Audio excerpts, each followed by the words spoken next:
네, 북한의 주요 현안을 분석하고 전망하거나 북한 사회를 진단하고 대안을 제시하는 북한 새로 읽기 시간입니다. 오늘도 국민통일방송 데일리 NK 이광백 대표와 함께합니다. 안녕하세요. 네, 안녕하세요. 자, 대외 선전 매체 우리민족끼리에서 네. 한국 언론을 비난하고 나섰다 이런 소식이 있더라고요. 네, 얼마 전에 한국국가정보원이 네. 북한이 한국원자력연구원과 핵융합연구소, 한국항공우주산업 자료를 빼낸 정황이 포착됐다 이렇게 밝혔고요. 예. 컴퓨터와 인터넷을 이용해서 한국 연구기관의 자료를 몰래 빼낸 사건을 일부 한국 언론이 보도했습니다. 예, 저도 이것을 봤어요. 두고 예. 네, 대외선전 매체 우리민족끼리가 비난한 거죠. 고질적 버릇, 상투적 수법 이런 제목으로 네. 동족에 대한 적대의식이 골수에 찬 대결 광신자들이 황당무계한 모략 소동을 벌이고 있다. 그래서 사실이 아니다 이런 식의 비난을 했습니다. 자, 북한 당국은 그럼 부인을 하고 있는 건데 이게 네. 북한 당국의 소행이 맞긴 한가요? 일단 컴퓨터로 예. 이 정보를 이렇게 빼내려면 컴퓨터와 컴퓨터끼리 통신을 해야 됩니다. 예. 개념이 그런 건데요. 이렇게 통신을 위해서 접속을 할 경우에는 이 접속한 컴퓨터에 네. 흔적이 남습니다.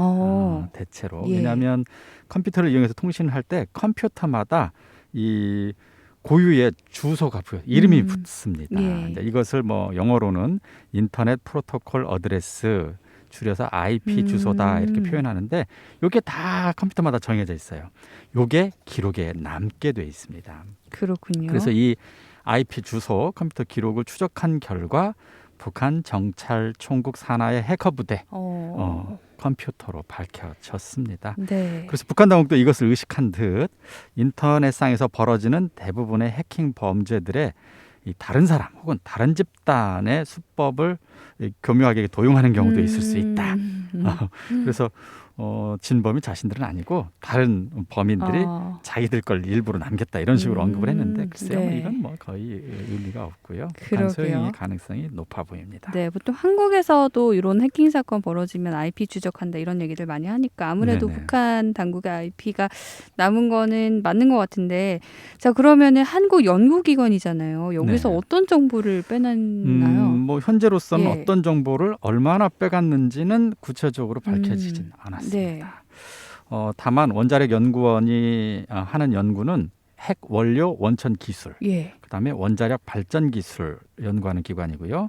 항공우주산업은 군사용, 민간용 항공기, 그다음에 우주 로켓, 그다음에 위성 기술을 연구하는 기관입니다. 그래서 만약에 정보를 탈취했다면 핵과 원자력 기술 그리고 항공기 및 미사일과 같은 발사체 기술이었을 것으로 추정이 됩니다. 네, 이제 다 약간 군사적인 정보를 다루는 그런 곳에서 네. 해킹이 이루어진 것 같은데, 북한이 사실 늘 군사 강국이다 이렇게 자랑하면서 무기를 개발해왔잖아요. 네. 그러면 이번 사건에 미루어 봤을 때 한국을 비롯한 다른 나라의 기술을 빼내서 네. 무기를 만들었을 가능성도 혹시 있을까요? 사실 과거에도 예. 북한 당국은 공작원을 이용해서 다양한 정보를 이렇게 얻어왔고 네. 그것을 다양한 곳에 활용을 했어요. 당연히 군사 정보도 빼내서 활용을 했습니다. 네. 예전 같은 경우는 해상 납치라고 그래가지고 어부들 납치 특히 많이 했어요. 군인들도 그렇군요. 납치했죠. 어부들 예. 이렇게 바다에서 고기 잡으러 어선들이 오면 북한의 공작 부대들이 가가지고 한 15명 정도 배에 사람이 타고 있다? 예. 그러면 그중에 가장 젊고 똑똑해 보이는 사람 남겨두고 나머지는 수장을 하기도 하고 어머. 그래서 그 사람을 데려다가 예. 그 사람이 아는 해안 지형도 네. 그 사람이 사는 동네 이런 것들을 다 뒤져서 지도도 만들고 이런 식으로도 세상에. 예전에 정보 수집을 예. 했는데 21세기가 들어서 컴퓨터와 인터넷을 이용해서 정보를 저장하고 주고받는 시대가 됐습니다. 그러니까 북한은 아직 좀 컴퓨터가 많이 보급되어 있지는 예. 않지만 다른 나라는 거의 개인이 하나씩 가지고 있을 그렇죠. 정도로 컴퓨터가 널리 보급되어 있잖아요. 그래서 이제 컴퓨터 해킹을 통해서 정보를 빼내는 방법으로 정보 수집 방법을 바꿨습니다. 비용도 많이 들지 않고요. 그렇죠. 이 해킹이라는 건 다른 거 아니에요. 자기가 컴퓨터를 이용해서 네. 그 컴퓨터하고 통신을 해서 그 컴퓨터 내부에 있는 자료를 싹 빼내가는 거. 이게 컴퓨터 해킹입니다. 예. 김정일 위원장 시절이었던 2003년에 지금까지 전쟁은 총알과 석유를 떠올리게 하는 것이지만 21세기에는 정보 전쟁이다 하면서 이 컴퓨터로 해킹을 하는 그래서 예. 정보를 수집하는 이런 것들을 관심을 갖기 시작했습니다. 이때 왜 그렇군요. 그랬냐면 네. 1990년에 걸프전 당시에 미국이 사담 후세인 이라크 대통령의 정보망에 미국이 들어갔어요. 예. 가지고 그 당시 이라크도 컴퓨터로 어느 정도는 군사 작전을 했던 시대였는데 이 군사 작전을 위한 컴퓨터가 거의 쓸모가 없게 되어버렸습니다. 그래서 이걸 똑똑히 지켜보면서 그 컴퓨터의 중요성을 알게 된 거죠. 그렇군요. 어쨌든 그 이후에도 북한 당국은 한국을 비롯한 다른 나라의 여러 가지 기술, 특히 국방산업 정보, 예. 군사 기밀 등을 손에 넣기 위해서 다양한 컴퓨터 해킹, 이걸 이제 사이버 공격이라는 표현도 씁니다. 어쨌든 그 컴퓨터 공격을 감행을 해왔고요. 북한 당국은 우리가 무슨 정보를 어디에서 탈취했다 이렇게 밝히지는 않아요. 그래서 정확하게 밝히기는 어렵지만 그동안 북한 당국이 탈취한 것으로 추정되는 정보는 대략 핵 추진 잠수함 관련 정보, 핵과 중장거리 미사일 관련 기술이 많습니다. 그래서 무기 개발에 활용했을 가능성이 큽니다. 네, 사실 이게 굉장히 심각한 거예요. 자, 그런데 북한 당국이 어쨌든 이번에 최근 요거 때문에 또 화제가 되고 있는데 그동안 이게 처음이 아니라면 그동안 진행해왔던 컴퓨터 범죄 사례에는 어떤 것들이 있을까요? 지금 한국 예. 공공기관, 뭐 예를 들어서 뭐 아까 얘기했던 것처럼 예. 군사기술연구기관이라든가 하다못해 뭐 서울시 또는 정부 컴퓨터 또는 뭐 무슨 수자원, 전력, 네. 한국전력공사, 심지어 언론사까지 한국의 공공기관이 받는 이 컴퓨터 공격은 하루 평균 160만 건입니다. 와, 이렇게나 많아요. 엄청나게 많은 예. 사이버 공격 해킹을 하고 있는데 네. 이 중 90%가 북한의 소행입니다. 그럼 하루에 160만 곳씩 시도를 그렇죠. 하고 있다는 네, 소리네요. 계속해서 아이고. 북한의 컴퓨터 공격이 이어지고 네. 있고요. 지난 2014년 12월 당시 한국 수력 원자력 컴퓨터에 들어가 가지고 네. 이 수력 원자력 공사의 조직도, 그다음에 원자력 발전 설계 도면 이런 것들을 6차례에 걸쳐서 85건을 탈취를 해갔습니다. 세상에. 예. 2014년이고요. 2016년 9월 이번에는 한국 국방부 컴퓨터를 해킹을 해가지고 군사 기밀을 빼냈습니다. 이때 빼내간 게 한미 연합 전면 작전 계획 5015번 등 군사 2급 기밀 226건을 빼갔고요. 상급 기밀 42건, 그리고 기타 대외 비밀 27건, 그다음에 군사 기밀 지정 자료 295건을 탈취를 해갔습니다. 이때 탈취해간 자료 중에 재밌는 게 유사시에 김정은 위원장 등 북한 수뇌부 제거를 위한 계획, 일명 참수 작전 계획도 이때 빼갔어요. 그래요? 네, 다 알고 있는 거죠. 네. 어떻게 유사시에 세상에. 김정은 위원장을 제거할지 예. 한국과 미군이 이런 것도 자료를 빼갔습니다. 대비를 했겠네요, 또. 예, 그리고 또 이렇게 군사 기밀만 빼가는 게 아니라요. 네. 2015년, 2019년 5년간 35건의 컴퓨터 공격을 통해서 20억 달러의 돈을 훔치기도 했습니다. 이게 이제 오랫동안 예. 북한이 핵을 개발하면서 국제사회 제재를 받고 있잖아요. 그쵸. 그러니까 북한 정부로서는 통치자금이 부족한가 봐요. 근데 돈줄이 막히니까 통치자금을 확보하기 위해서 컴퓨터 공격을 시도해 왔습니다. 네. 그리고 그뿐 아니라 2020년 작년에는 코로나19 백신을 개발하는 제약 회사를 또 이번에 공격을 해가지고 백신 제조 기술을 빼내기도 네. 했습니다. 이 소식도 한번 언론에서 대대적으로 네. 나왔었죠.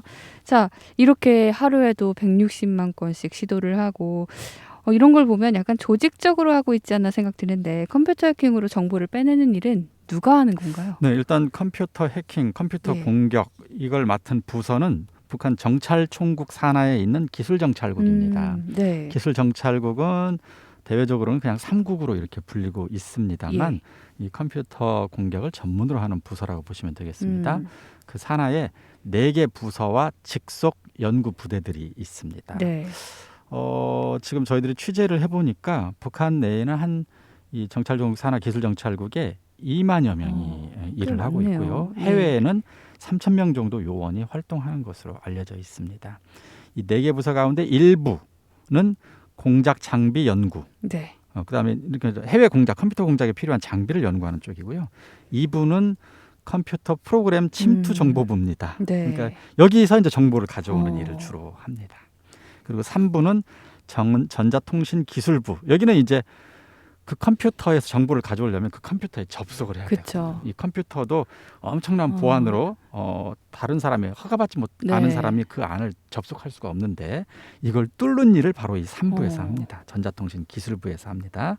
그리고 4부는 감청정찰부라고 그래가지고 통신감청을 주로 하는 부서입니다. 그래서 이 가운데 이제 2부인 컴퓨터 프로그램 침투정보부와 3부인 전자통신기술부가 주로 컴퓨터 해킹 공격을 예. 담당하고 있고요. 아주 그 밑에, 조직적이네요. 네, 그 밑에 이제 뭐 221부대, 110부대, 91부대 등의 연구기관들이 있는데 뭐 참고로 91부대 같은 경우 이 연구기관 가운데 네. 91부대 연구기관은 주로 미국을 주로 담당합니다. 그래서 미국에 있는 다양한 컴퓨터에 침투를 해서 네.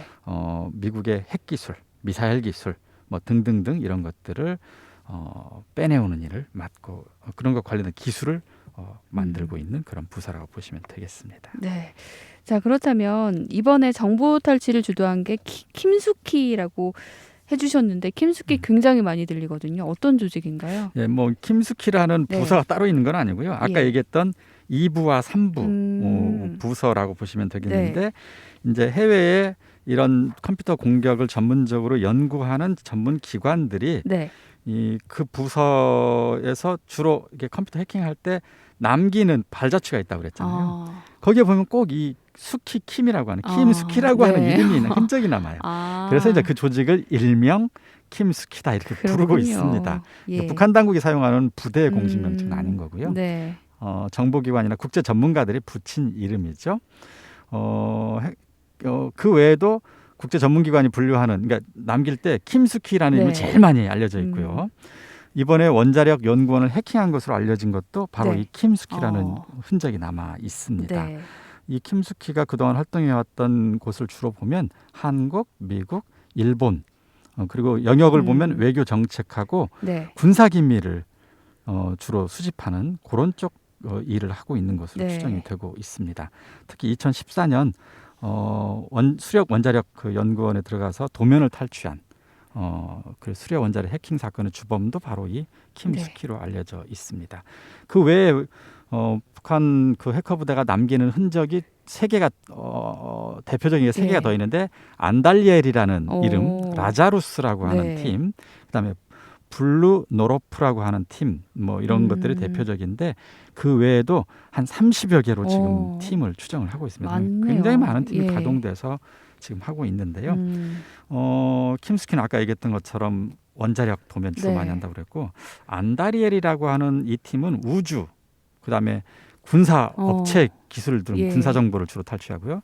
라자루스는 돈을 해외 금융기관에 들어가서 돈을 빼내는 것을 주로 하고 있습니다. 그렇군요. 이 라자루스가 유명해진 것이 2016년 방글라데시 중앙은행을 네. 탈취해가지고 그때 8,100만 달러를 훔쳤습니다. 세상에. 그래서 널리 알려진 팀이기도 합니다.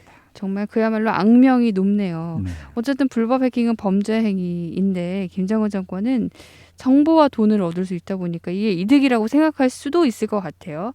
자, 그렇다면 김정은 정권이 얻는 것도 있을 거고 잃는 것도 있을 텐데 어떤 것들이 있을까요? 일단 북한 당국이 사실 여러 측면의 기술로 보면 세계적인 군사 아니야 기술 선진국은 아니잖아요. 예. 낙후돼 있는데 그렇죠.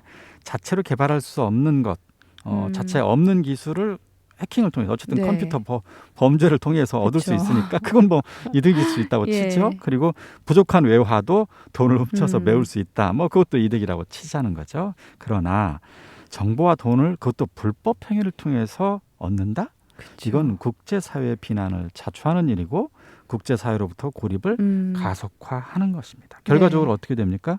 북한 경제는 지속적으로 악화되고 있고 이것 때문에 피해를 받는 건 누구냐? 네. 결국 북한 인민들이라는 겁니다. 그러게요. 자, 세 번째, 이 과학기술 인재 지금 수천 명을 뽑아가지고 네. 이 이른바 해킹 부대를 지금 운영하고 있습니다.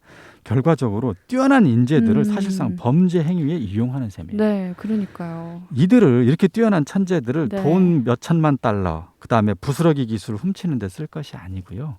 과학 기술과 경제 발전에 제대로 활용한다면 아마 국가 발전과 경제 성장에 엄청난 도움이 될 겁니다. 네. 이것도 고쳐져야 될 문제라고 생각을 합니다. 그러게요. 사람이 힘이잖아요. 네. 북한의 이 인재들을 좀 좋은 방향으로 활동할 수 있도록 해준다면 북한도 더 발전할 수 있지 않을까 싶습니다.